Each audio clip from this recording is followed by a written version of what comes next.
Welcome to the Poor Man's Gourmet Kitchen, where we share gourmet recipes at a low-budget wonder. Now check this out. Here I've got raw sausage links and bacon, and these are going to take the longest to cook, so we're going to put these in the oven at 350 degrees. Put the sausage in first for an hour. Halfway through the cooking, we're going to add the bacon, take the sausage out, and flip each one of these bad boys over.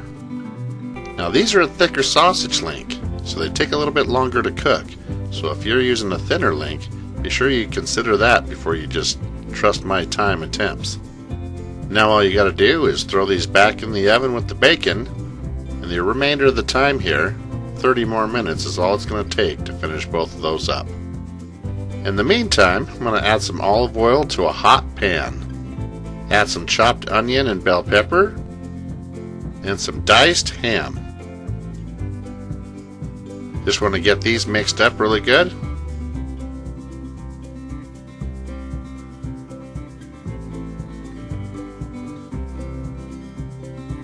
Season with salt and pepper. And just saute this for about 10 minutes or until those onions get translucent. Then just add it to a medium-sized bowl and set it aside. But make sure you get everything out of that pan, because we're going to go ahead and put that back on the stove.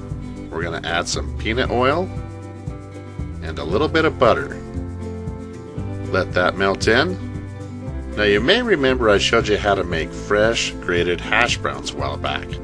Now you can use these, go with my recipe, which I'll post at the end of this video, or just use frozen. Either way, you want to go ahead and add that to the melted butter and peanut oil. Get them spread out nice, flat, and even. Now you want to just season it with some salt and pepper. You're going to let this rest for about 5 to 7 minutes over medium heat. I've also shown you how to make a nice breakfast gravy.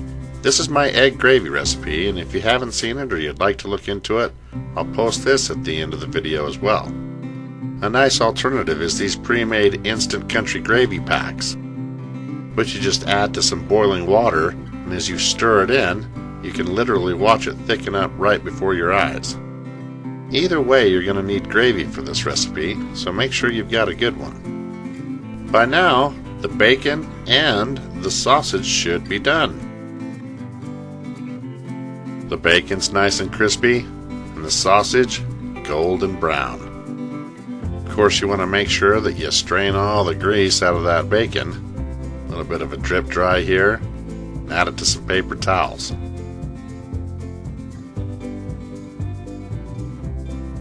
Cut the sausage into half-inch slices. Add that to the bowl of sauteed onions and peppers. Now chop the bacon and add that as well. Get it all stirred up until it looks something like this.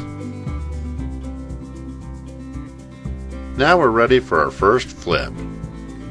Now you can cook your hash browns any way you like them, and we can argue the way you like versus the way I like them till the cows come home. But I can guarantee that this flip and stir method is going to be the best way to handle this recipe. Just flip and stir every couple minutes. The hash brown stays loose and it gets crispy. See? There's nothing wrong with that. Now I don't know about you, but I like some eggs with my hash browns. So a little bit of olive oil in a small hot pan. I'm going to drop 2 eggs. And I'm going to cook a medium rare here with a little trick I'm going to show you. First a little season of salt and pepper. And then just a little spill of some water. And cover with a lid. These eggs will fry on the bottom, and the steam will cook a thin glaze over the top. And under a minute you've got perfectly cooked eggs that leaves a runny yolk. Now just plate your hash browns. If you like this video, don't forget to give me a thumbs up and subscribe to my channel. Now ladle in a scoop of that meat and veggie mix. Drop in some shredded cheddar cheese and a scoop of that country gravy right over the top. Now, when I order this at my local mom and pop's diner, I usually order it with a chicken fried steak. So if you want to know how to make this and add this to your killer hash browns as well, I'll leave a link for this video at the end as well. It also comes with those 2 fried eggs. And there you have it. Killer hash browns right here in the Poor Man's Gourmet Kitchen. Thank you for watching, and be sure to stop by PoorMansGourmetKitchen.com for more recipes and exact ingredients.